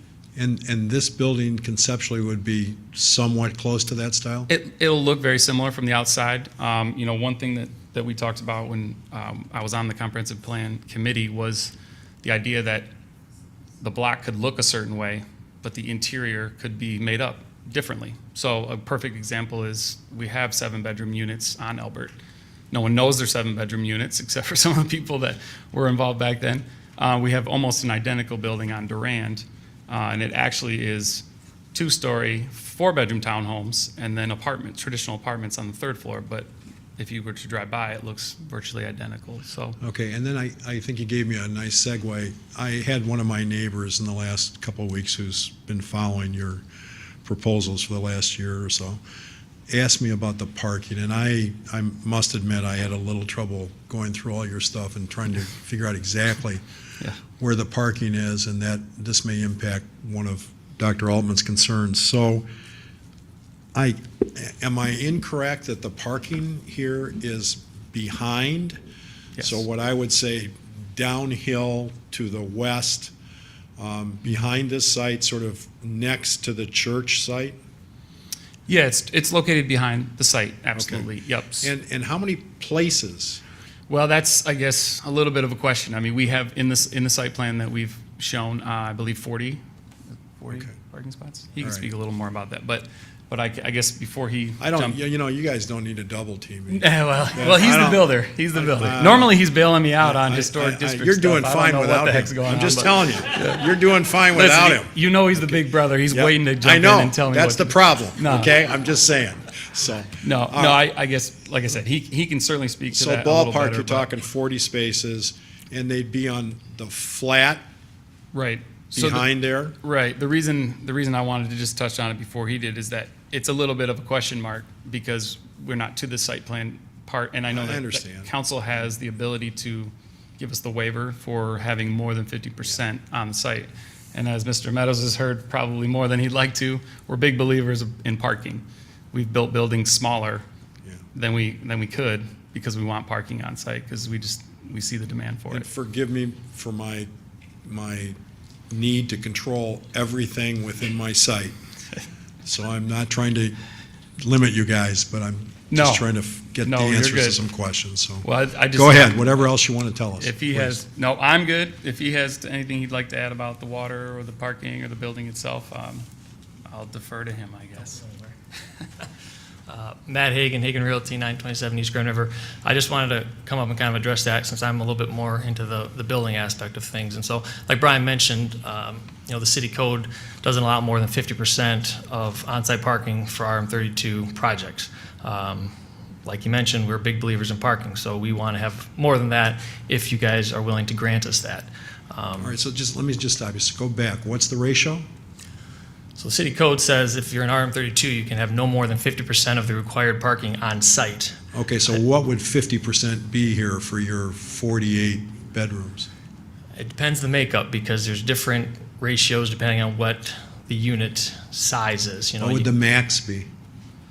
I don't know off the top of my head, to be honest with you. But are you guys going to be asking us for more than the 50%? That is currently what is proposed. Is more than the Theoretically. Theoretically, Okay. currently All right. it is requested that way. All right, Now, thank you. that is part of the reason that our site plan is conceptual and why the talk of the rainwater and some of that stuff we feel is a little bit premature because so much of this is, in our opinion, is a little bit up in the air depending on what you're in favor of, Certainly, the more parking we have, the more hard surface we have, the more water we're going to have to deal with.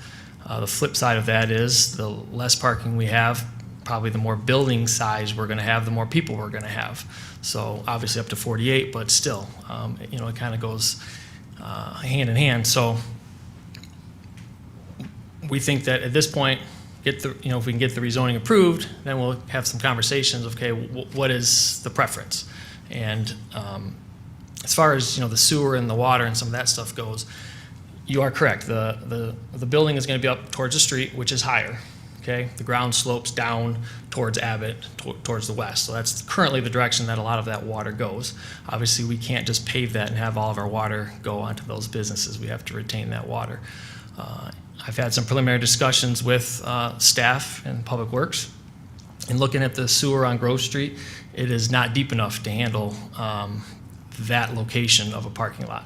So the water from that parking lot will not flow to the sewer on Grove Street. It can't go uphill. It's not deep enough. So we have to come up with a solution to deal with our water. Just to be straight with you, it was $8,000 to have a perk test done, and I wasn't going to spend $8,000 until we knew whether or not we were getting rezoned. So I have some ideas as to how I'd like to deal with the water, but until we know if this is feasible or not, we've taken a pretty big jump to where we're at already, but it just doesn't seem to make sense to take that next step until we get past this process. Okay, thank you. Any other questions? Okay. Real quick on the sidewalk. There's Go a ahead. sidewalk that goes through the field north of Ridge Street. There's a sidewalk that's along the entire west side of Grove Street. So there is plenty of sidewalk to get down Grove Street and to the high school on sidewalk space. So our plan is to have one-bedroom units on the lowest level of this building, which I think would accommodate young professionals and individuals that are not necessarily students. We do have a mixture of what we're planning on as 1s, 2s, and 4s to try and give it a variety so that definitely other types of people could live there. If your situation of Michigan State doing something and we need other type of people to live in it, it would be accommodable for that. Okay. Any other questions for applicant? Thank you, gentlemen. Anybody else wishes to address us during the public hearing? I therefore declare the public hearing closed. I assume this matter will come back to us at our next regular meeting? Yes. Okay. Anything you want to address to staff in terms of questions you have before the next meeting? I do have a couple of questions. Sure, I'd like please. Landon to look at. There was some mention of a minimum requirement of 5 acres for RM 14 or 22. I don't see that in the ordinance, so if that's there, just send me an email and point it out to me, okay? Anything else? Okay. Actually, could I ask that? Yes, sir, That please. go to all of us? that information. Okay, moving on. Item 4.3, a public hearing for ordinance 1539, a request from Gunnevad LLC to rezone a vacant parcel immediately adjacent to and to be combined with 16647 Chandler Road from D, Bath Township Development, to OIP, Office Industrial Park, to facilitate the construction of a fabrication shop, a special use within the OIP zone district. Staff. Thank you. So this 1.8 acre property is just on the east side of Chandler Road, north of the intersection of Chandler and Coleman. This is at the extreme northern boundary of the city. North of this property and the adjacent one at 16647 Chandler is Bath Township. This property was transferred from Bath Township to the city via 425 in July 2002. But at that time, the zoning was not changed to an East Lansing zone district, so it still is the Bath Township D Development Zone District.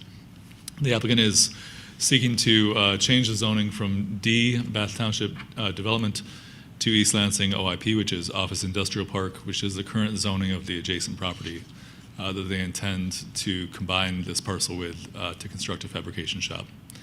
That fabrication shop is a special use within the OIP district, so the next request, subsequent request to this one, special use is contingent upon the change in zoning. This is generally supported by the comprehensive plan. The adjacent property is OIP. The applicant is seeking to change the zoning to match that. Can answer any questions. Fabricate what? Fabrication of, let me go to the special use.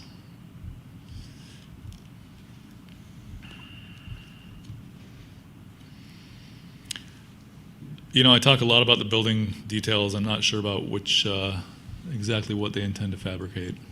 Okay. I think when we referred this, that same question was asked. It's plumbing-related activity that's fabricated within that building. Yeah, it may as I be, recall. No, that's correct. I appreciate that, but I'd like to see that in writing someplace, so I know what it is I'm voting on in terms of, quote, fabrication, end quote. Okay. And I know this applicant, and I trust them, but I think that the council ought to be aware of exactly what this definitional construct is, so I'd like that information in some form. Other questions for staff? Yes, sir. Is it D or is it D star, and does it matter? I'm sorry, I should have said D star, which is what it is. I looked up the Bath zoning and it says D, so I don't know if there is such a thing as a D star, and if there is a distinction, it would be useful to know, and if there isn't a distinction, that'd be useful to know. There's not. We mark zone districts that are not East Lansing's with a star. Oh, so it's the same. But we don't have an East Lansing D zone district for what it's Got it. matter. All right.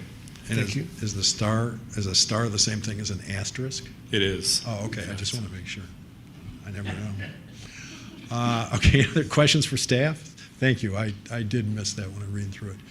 Okay, I therefore declare the public hearing open for a public hearing for ordinance 1539, a request from Gunnevad LLC to rezone a vacant parcel immediately adjacent to and to be combined with 16647 Chandler Road from D, Bath Township Development, to OIP, Office Industrial Park, to facilitate the construction of a fabrication shop, a special use within the OIP zone district. Is there anyone that wishes to address us during the public hearing tonight? Seeing none, I declare the public hearing closed. Any questions for staff before we move this on to our next meeting? Anything? Okay, item 4.4, a public hearing for a special use request from Gunnevad LLC to construct a fabrication shop at 16647 Chandler Road. Fabrication uses require special use approval by the Planning Commission and City Council in the OIP Office Industrial Park Zone District. Staff. Thank you.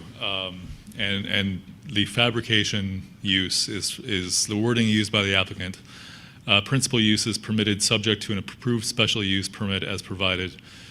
For the OIP zone district, what we saw was the manufacture, production, packaging, assembly, treatment, or packaging of finished or semi-finished parts or components from prefabricated parts or previously prepared materials, manufactured, processing, and assembling from basic raw materials shall be prohibited. So that was the section that we fit fabrication shop into. So that was as much detail, I guess, as what the fabrication shop use is. But Councilmember Meadows is correct that during testimony they mentioned plumbing products. Again, so we're quoting the statutory ordinance language, but again, I would like to know specifically what it is that the applicant intends to, quote, fabricate, end quote, in this site. Certainly. Especially if it's subject to a special use permit analysis. Because, among other things, I want to know if there's some environmental component to it, if there's something else going on, and I have some familiarity with the site, and so I personally, before I vote on this, need to know what it is that's going to be done there. So, other questions for staff? Anything? Yes, sir. Well, I may be jumping ahead. Is the applicant here tonight? Do we know? I don't see them in the audience. So I'll ask you, and maybe you can comment or find out. There's the footprint where they want to build, and then there's a lay-down yard to the north, and I assume where the lay-down yard is where they put a bunch of stuff that they've fabricated, right? That's correct. But then to the east, there's what looks like an awful lot of gravel to the east of it looks like they basically want to take out all the vegetation from the footprint up to the wetland and replace it with gravel. Do we know what purpose that serves? Does it serve construction purposes, or are they going to use that space for other things afterwards? My understanding is it's also lay-down area, so storage of equipment. But it's not marked as lay-down area. No, it's not. So could you find out for us what that area is going to be used for, and let us know so that we have confidence in? Okay. Thank you, Mr. Ullman. And go ahead. I also just want to suggest, so two things. I had a look at the site, and that was eye-opening, actually, because so you can tell from the agenda item report that there's residential right to the south of that, right? That's clear. But when you go look at the site, it's like the residential is right there, right up against it. And I was surprised at how close it was. And then you've got residential across the street, which is not us, but still seems relevant. So it actually strikes me as a very odd place to put manufacturing. That's just an impression that I had based on a site visit, and I would encourage others to maybe troll up there and have a look. Then the other thing I just wanted to mention, heads up, so as part of the site demolition, they're going to take out a lot of trees. And I had a discussion with our principal planner about this issue, and I asked for a tree inventory, and there isn't one. But the estimate was about 40 trees, I think. And another thing I learned by visiting the site is that there's a lot of big trees up there, like minimum a foot in diameter.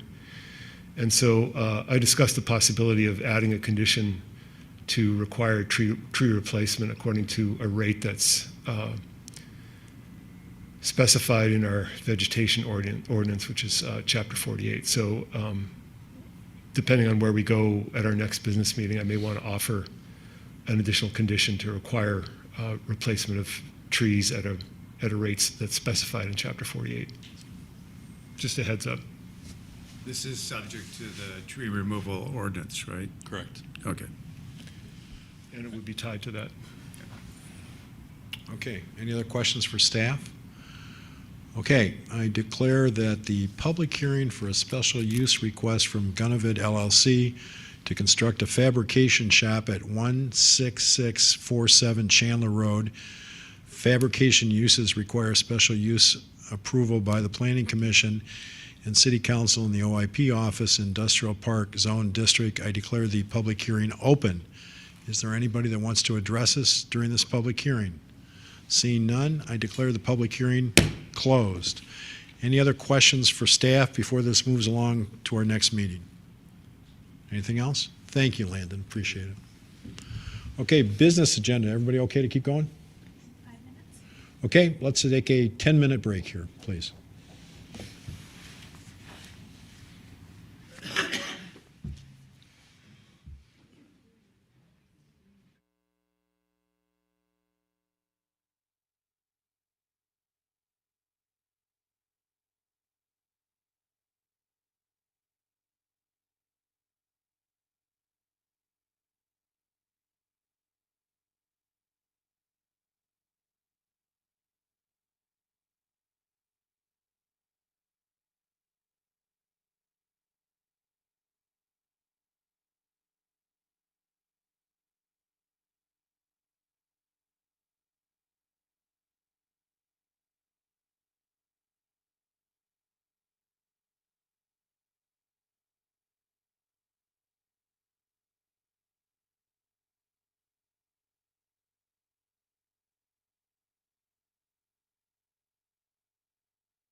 Okay, we're back in session.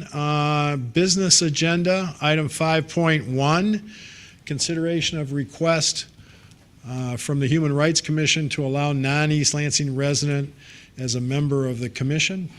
Yes, ma'am. Good evening, Mayor and Council. Elaine Hardy, Director of Diversity, Equity, and Inclusion for the City of East Lansing. The item that you have before you is a request, as the Mayor indicated, a consideration of a request by the Human Rights Commission to allow the appointment of a non-resident to the East Lansing Human Rights Commission. I wanted to just take a moment to draw your attention to the letter that was sent to you by the chairperson, Julia Walters, giving a little bit of background about why the commission is requesting the inquiry and making the request for the consideration of allowing a non-resident member to sit on the commission. And then the subsequent motion that was passed by the HRC at their December meeting. I have had the privilege of being the staff liaison to the HRC since 2020. And in 2020, our chairperson had to resign from the HRC due to residency. They moved outside of the city of East Lansing seeking more affordable housing. And this trend has continued up until the present day, which prompted the discussion at the December HRC meeting and then the communication to council. In 2020, as I indicated, the chairperson had to resign, and then we had 3 more individuals for the same reason, needing to find appropriate and more affordable accommodations, and they found them outside of the city of East Lansing. The current makeup of the HRC is one that I'm particularly proud of. I think that it is beautifully representative of the diverse community that we have here in East Lansing. We have a student and grandmother. We have people of the Muslim, Christian, and Jewish faith. We have people who are from the LGBTQI community, a person from the indigenous community, a person from the neurodiverse community. And so the mosaic of the individuals that make up the HRC and are representative of our community and are very committed to the work that they do.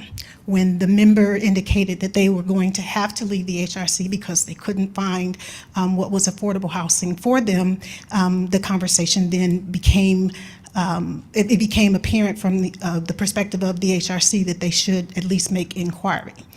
This is not unusual. There are 2 commissions that come to mind that have non-resident appointments. One of them is the Seniors Commission, and the other one is the East Lansing Independent Police Oversight Commission. So the item before you is the consideration to make one of the commission appointments to be able to be housed by a non-resident and allow the appropriate city staff to make the adjustment to the ordinance if it is within your desire to do so. Any questions? Thank you. I do. I'll just ask a question.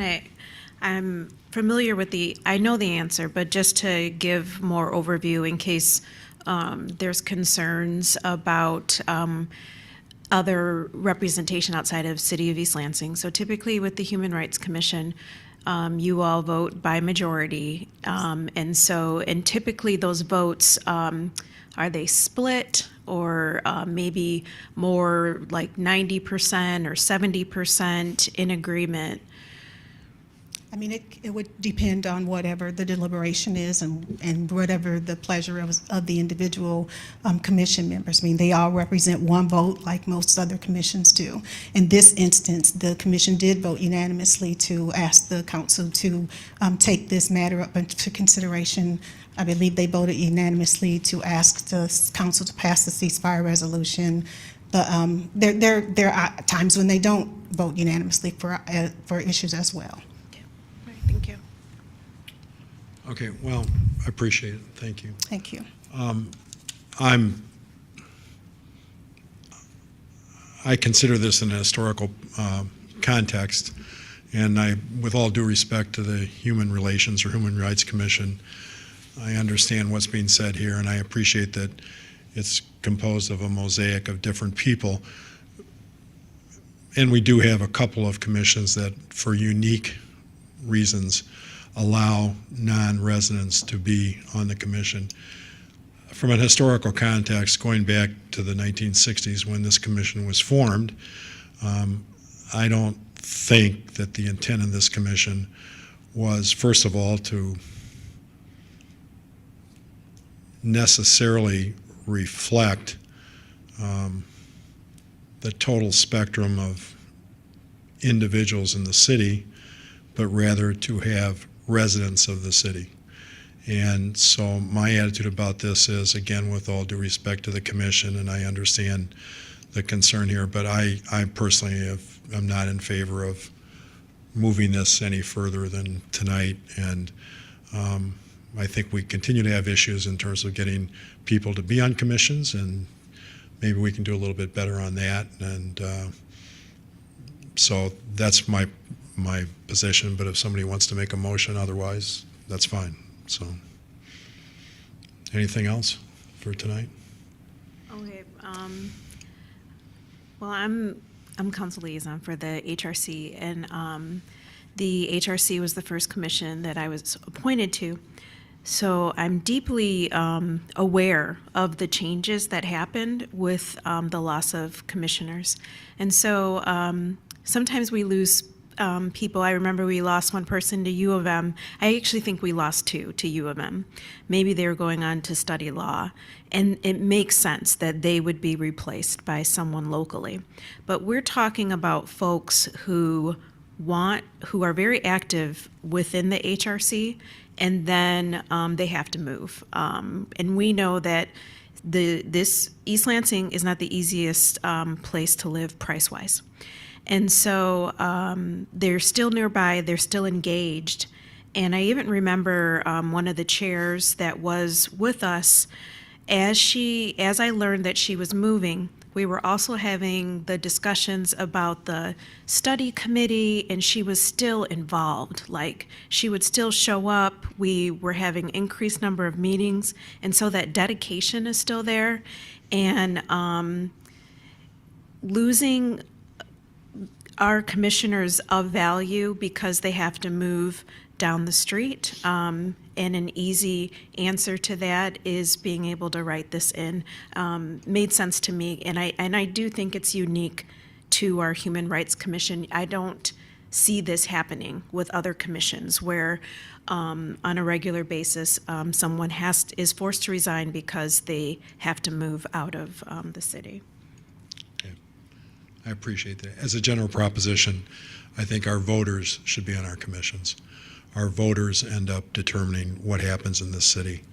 And there are many opportunities for people that move into other cities to volunteer in those other cities, which probably need their volunteer services. So with all due respect to you, Ms. Watson, I understand your point here, but I just really believe that our voters should be on our commissions. Anything else? I would love to hear from you two as well, as far as yeah. I did look through the ordinances, and we do, allow non-residents, for instance, to serve on LPOC, and I think part of that rationale when that ordinance was passed was because our police activity embraces not just our residents, but everyone else as well. And our other commissions tend to look inward into the city of East Lansing and deal with issues that arise here. And while our police issue tickets within the city, like I say, we have thousands of people who pass through this city on a daily basis. The DDA can have non-residents on it because it has state statutory requirements for business owners, and they don't always live in the city of East Lansing. We'd also have within that a requirement that a downtown resident serve on that. So in looking at all of our ordinances, and I think that over my, lengthy time associated with the council, we've had people who've had to leave for one reason or another from boards and commissions on a regular basis.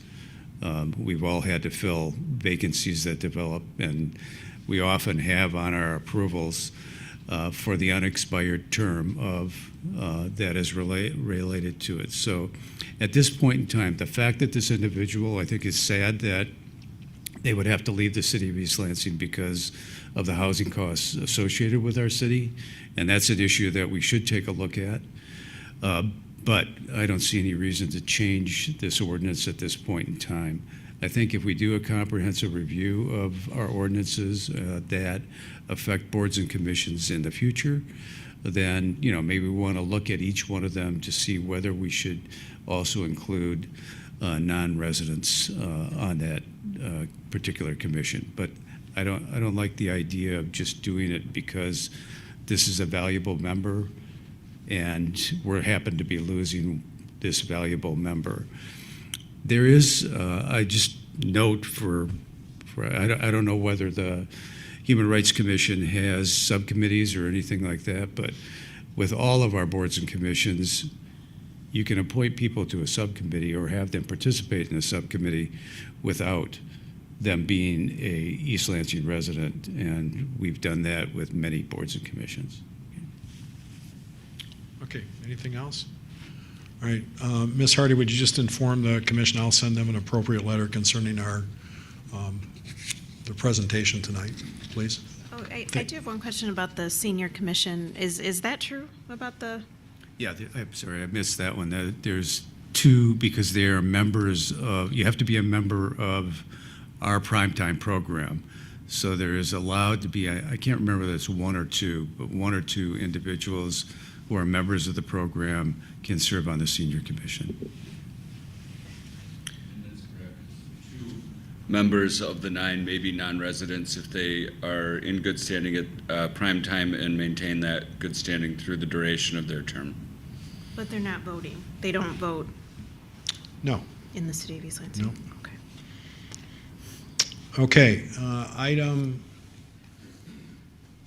5.2, consideration of a fiscal year 2025 budget amendment to reallocate $133,600 in unused fiscal year 2024 funding for the city's block pruning tree care program. Mr. Tree. I thought it was going to be Walls, Mr. DPW. Bellman. Dr. Tree. Yes, sir.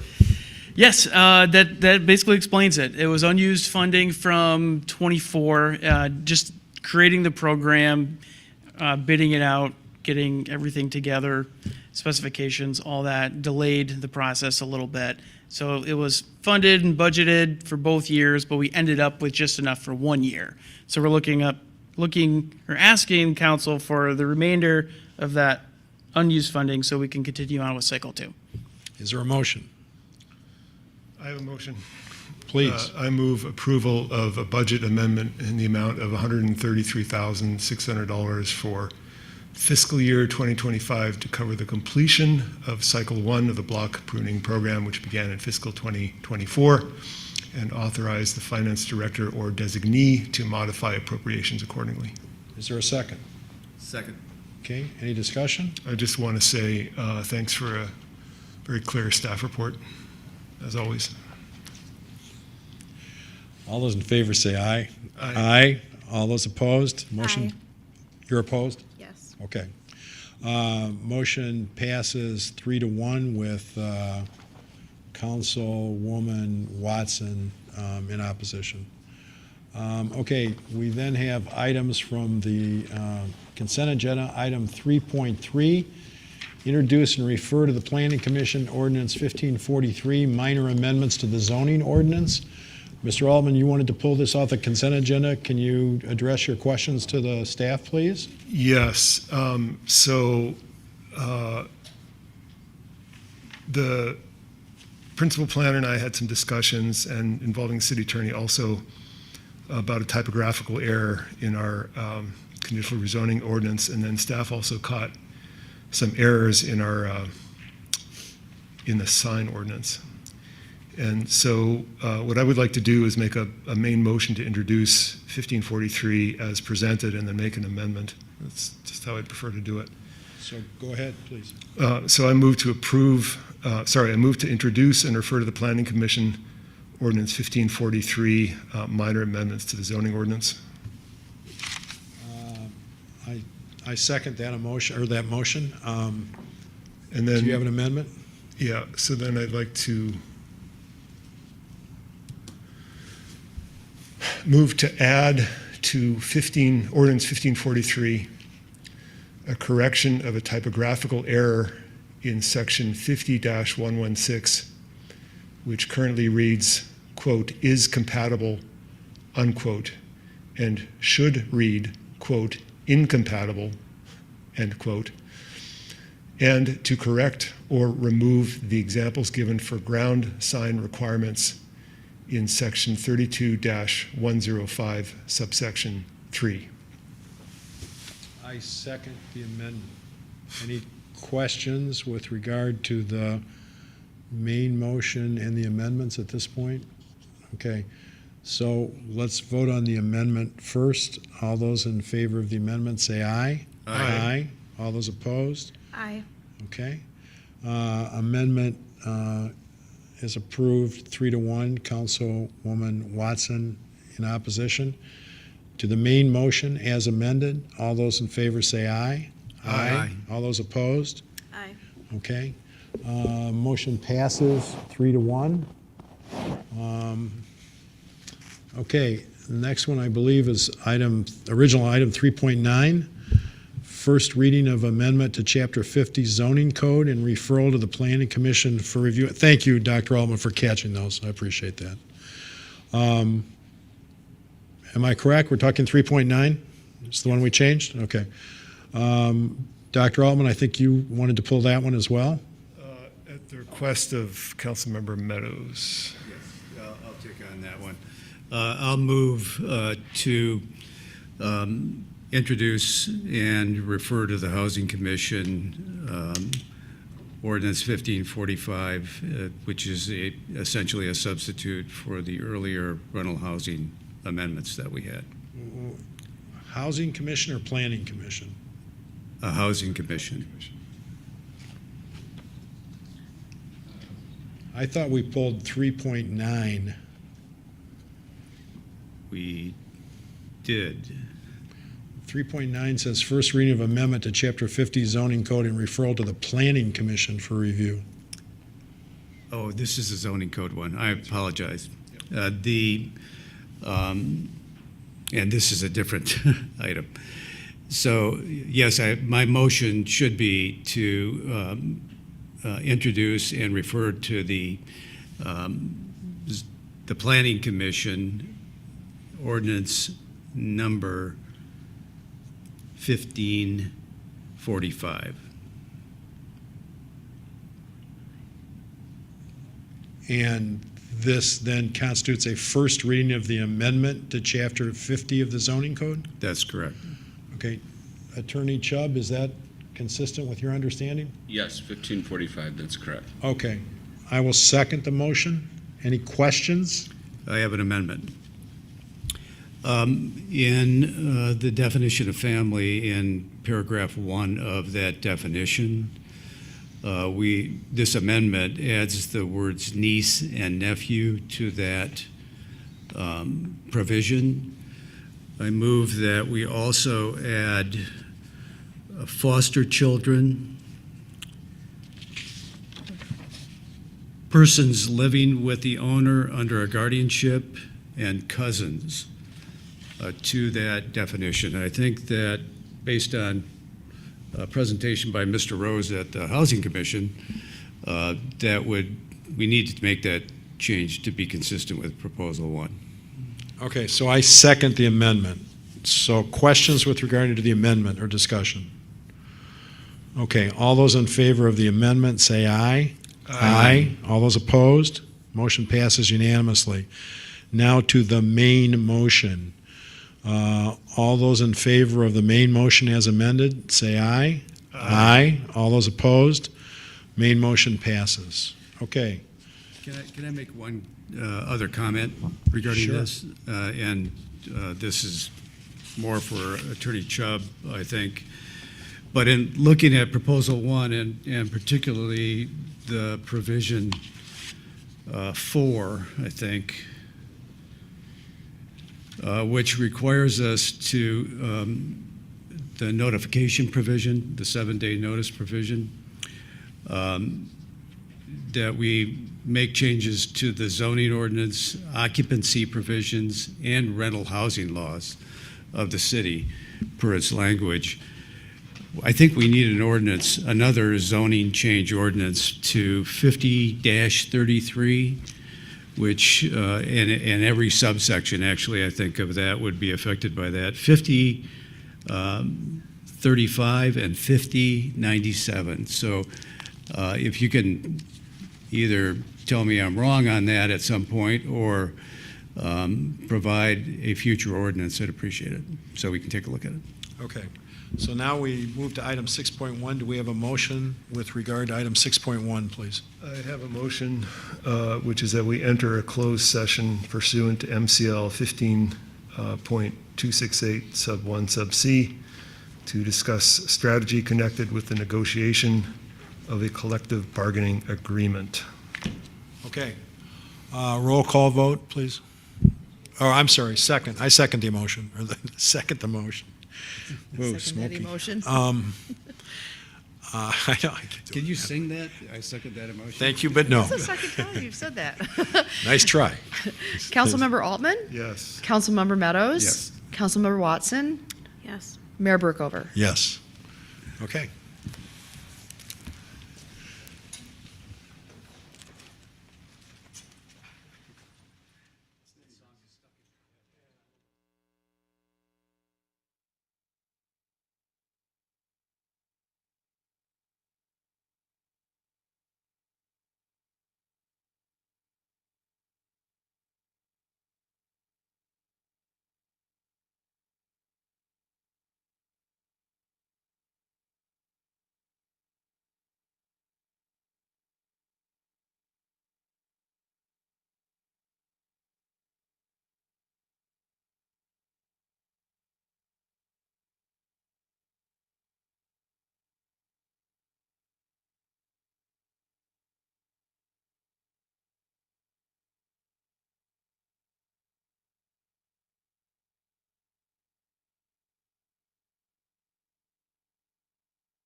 All right, we're back in session. Do we have a motion?